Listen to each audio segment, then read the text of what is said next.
Hello everyone, we are here to present to you our Arduino project video presentation.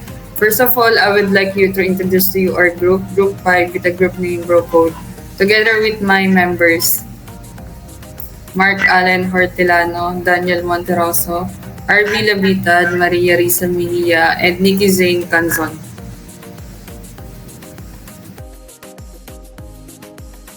Project 10 Moving Servo.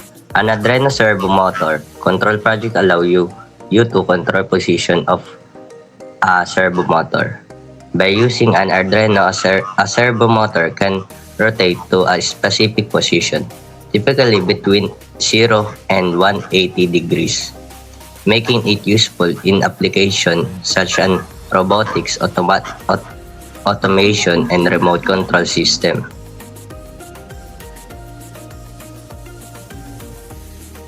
So in this project, the materials we will be using are EF Arduino Uno, prototype shield with breadboard, 3 pieces jumper F2M, and 1 piece servo.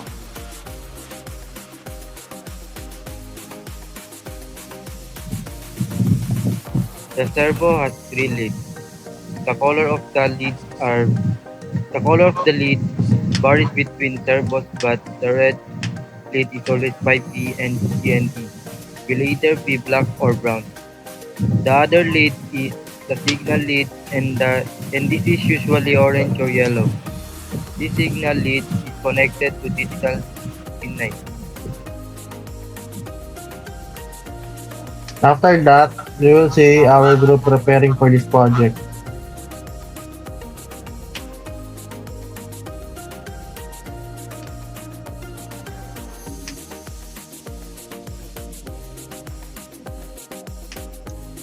And for the code, this code control a servo motor using an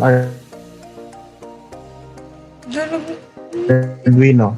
The servo.h library Bakit pang edit yan? is included to allow control of a servo motor. A servo is created which will be used to control the servo. In the setup function, the servo digital pin 9 of the Arduino. And for the loop function,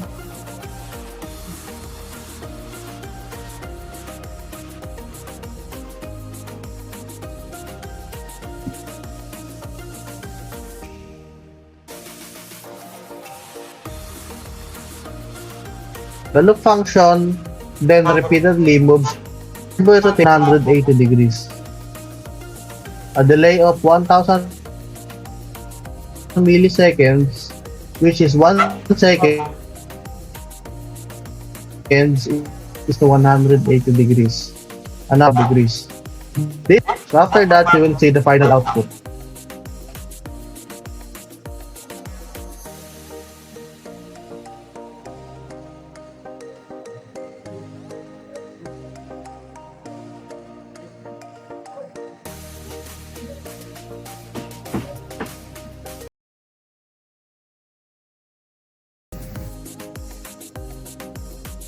Project 10 Moving Servo with Potentiometer.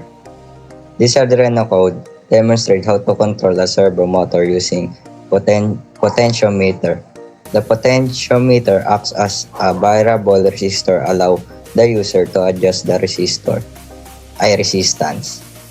and in turn change the voltage read by the Arduino. The voltage reading is used to set an angle to a servo motor.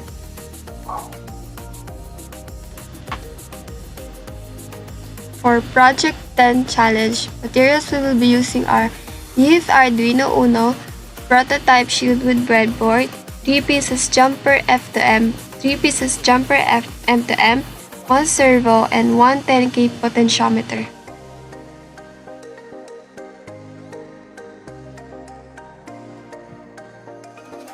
Pin connection. Servo motor connected to pin 9. Signal wire is usually yellow or white of the servo connect to pin 9 on the Arduino. PCC are red wire of the servo connect to 5P on the Arduino. GND, black or brown wire of the servo connects to GND on the Arduino. Potentiometer connected to pin A0. Middle pin of the potentiometer wiper connects to analog pin A0. One of the outer pins of the potentiometer connected to 5P. The other outer pin connects to GND. And after that, you will see our group preparing for this project.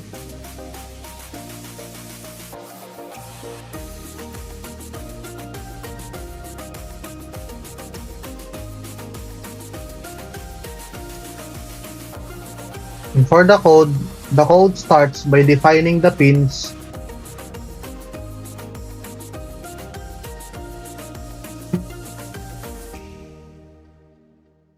used for the servo and the potentiometer.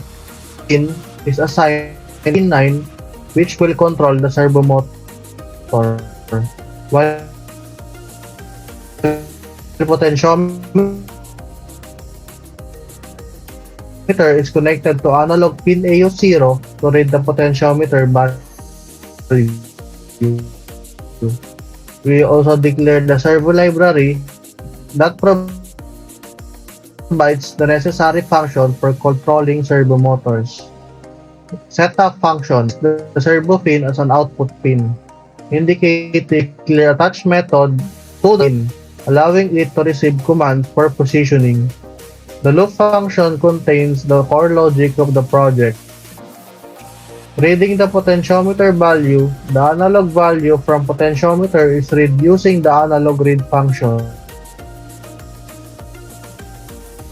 which return a value between 0 and 1000 position of the potentiometer knob. The potentiometer value is then mapped to range suitable for the servo movement using the map function. The mapping converts the potentiometer range 0 to 1023 into a corresponding.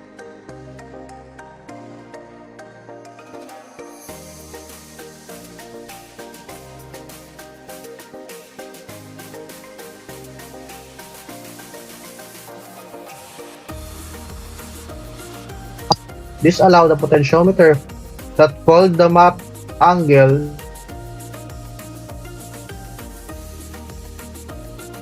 to the specified angle based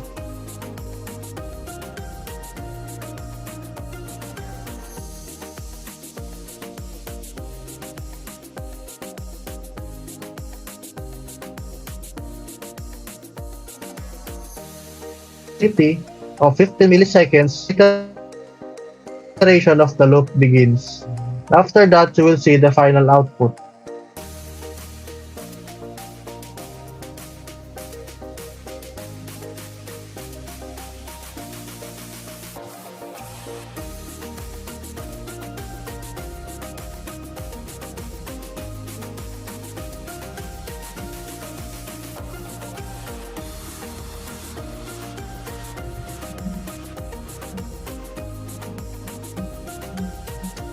That's all. Thank you. Okay na. Check muna ako.